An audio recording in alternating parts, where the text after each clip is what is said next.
గగన్ ఇప్పుడు నా బావ చేతిలో ఓడిపోతే నిన్ను కూతురుగా అంగీకరిస్తానని చెప్పాడు.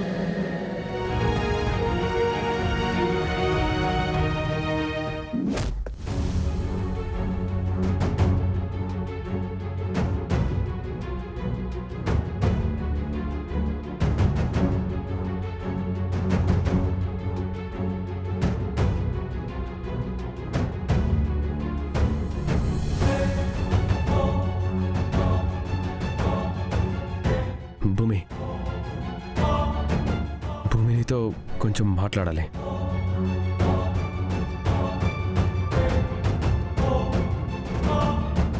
బాధగా ఉందా?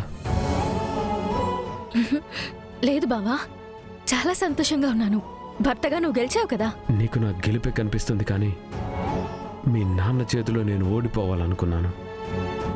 ఆ ప్రయత్నం నీకు కనిపించలేదా? హా బావా, కనిపించింది. కానీ ఎంతైనా మా నాన్న నీకు శత్రువు కదా. అందుకే ఆఖరి నిమిషంలో అహం అడ్డొచ్చి గెలిచావన్నమాట. ప్రేమ ఉన్న చోట అహం కూడా ఆవిరైపోతుంది భూమి. మీ నాన్నను నిన్ను కలపడం కోసమే మీ నాన్న చేతిలో నేను ఓడిపోవాలనుకున్నాను. కానీ ఆయన చేతిలో నేను ఓడిపోతే నిన్ను కూతురిగా అంగీకరిస్తానని ఆయన చెప్పిన మాట అబద్ధం. నువ్వు ఓడిపోతే భూమిని మా బావ కూతురుగా ఒప్పుకుంటాడు అన్నది అబద్ధం.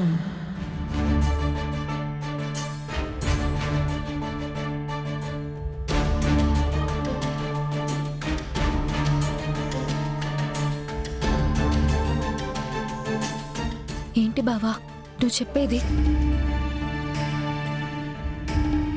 అవును, మీ నాన్న అలా చెప్పాడని చెప్పి అపూర్వ అబద్ధం చెప్పి నిన్ను తప్పుదారి పట్టించింది. ఆఖరి నిమిషంలో ఆ విషయం నాకు అర్థమైంది. అందుకే మీ నాన్న మీద గెలవాలనుకున్నాను.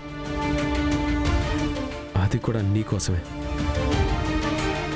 ఈరోజు నీ పుట్టినరోజు సందర్భంగా ఆయన ఆశీస్సులు కావాలని నువ్వు ఎంతగానో తప్పించావు కదా. అందుకే గెలిచాను. గెలిచిన వాళ్ళు చెప్పింది ఓడిపోయిన వాళ్ళు చెయ్యాలి కదా. నిన్ను ఆశీర్వదించమని అడిగాను. ఆయన నీ కోసం గుడిలో వెయిట్ చేస్తున్నారు. వెళ్ళు, ఆశీర్వదిస్తారు.